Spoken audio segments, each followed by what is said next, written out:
नमस्कार मित्रांनो, आपल्या सर्वांना माहीतच आहे की आपल्या संपूर्ण घरामध्ये फक्त देवघरातून प्रचंड प्रमाणात सकारात्मक ऊर्जा निघत असते आणि या सकारात्मक ऊर्जेवरच आपल्या घराची बरकत म्हणजेच प्रगती होत असते।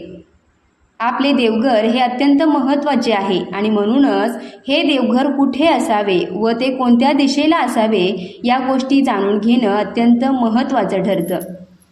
देवघर योग्य ठिकाणी असेल तर सकारात्मक ऊर्जेचा प्रवाह सातत्याने वाढत राहतो।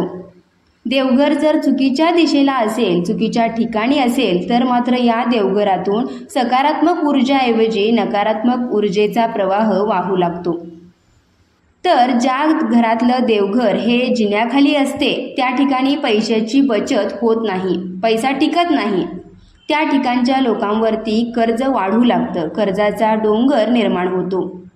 तसेच अशा ठिकाणी आपण कितीही देवपूजा करा, ही देवपूजा मान्य न होता देवी देवता आपल्यावरती रुष्ट होतात।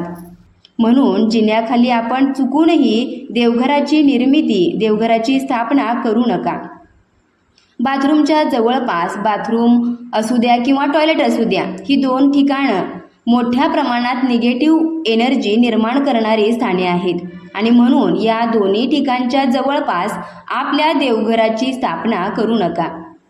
जर आपण असं केलं तर आपल्या घरातील आनंद हा निघून जातो आणि प्रत्येक शुभ कार्यात, प्रत्येक मंगल कार्यात विचित्र अडथळे, बाधा येऊ लागतात। शुभ कार्य करणे बंद होते। तसेच मित्रांनो, बेसमेंट हे देवघराच्या स्थापनेसाठी उत्तम नाही। जर आपलं देवघर हे बेसमेंटमध्ये असेल तर ते ताबडतोब हटवा, कारण बेसमेंटमध्ये असलेले देवघर हे प्रत्येक कार्यामध्ये अडथळा निर्माण करते। तसेच मोठ्या दुर्घटना घडून येतात, अपशकुन होतो, प्रत्येक कामामध्ये अपशकुन होतो, अकाली मृत्यूचं भयसुद्धा राहतं।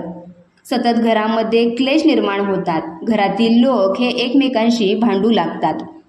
तसेच बेडरूममध्ये चुकूनही देवघर करायचे नाही, त्यामुळे कुटुंबियांमध्ये वादविवाद होतात, पती पत्नींमध्ये वाद निर्माण होतात, भावाभावामध्ये तसेच पितापुत्रांमध्ये वादविवाद निर्माण होऊ शकतात।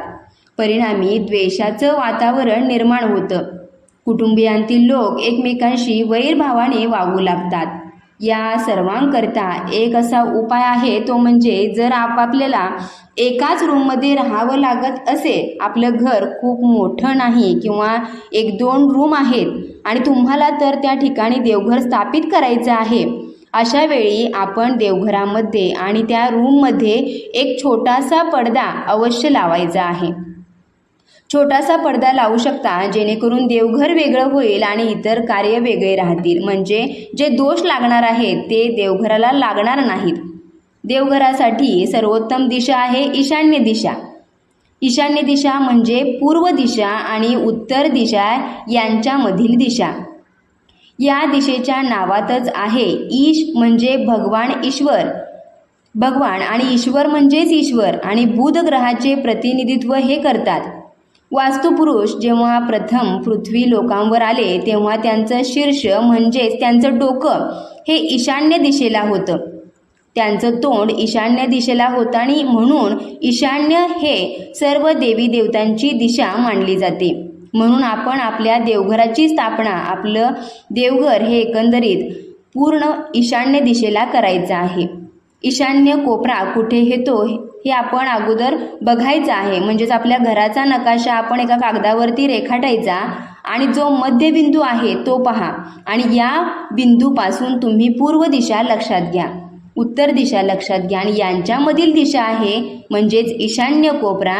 या ईशान्य कोपऱ्याला आपण आपले देवघराची स्थापना करायची आहे आणि नंतर उत्तर दिशा देखील शुभ आहे आणि उत्तर दिशेला जर हे करणे शक्य नसेल तर आपण पूर्व दिशेला सुद्धा आपल्या देवघराची स्थापना करू शकता।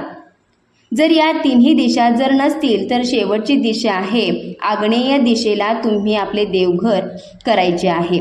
यामुळे देखील आपल्याला शुभ परिणाम आपल्याला पाहायला मिळतात।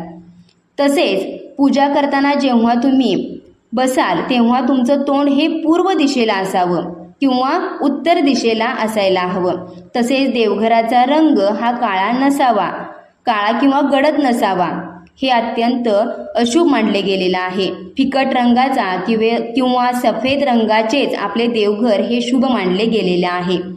तर मित्रांनो, अशा पद्धतीने देवघराची स्थापना आपण आपल्या घरामध्ये करायची आहे, जेणेकरून आपल्याला शुभ परिणाम प्राप्त होतील.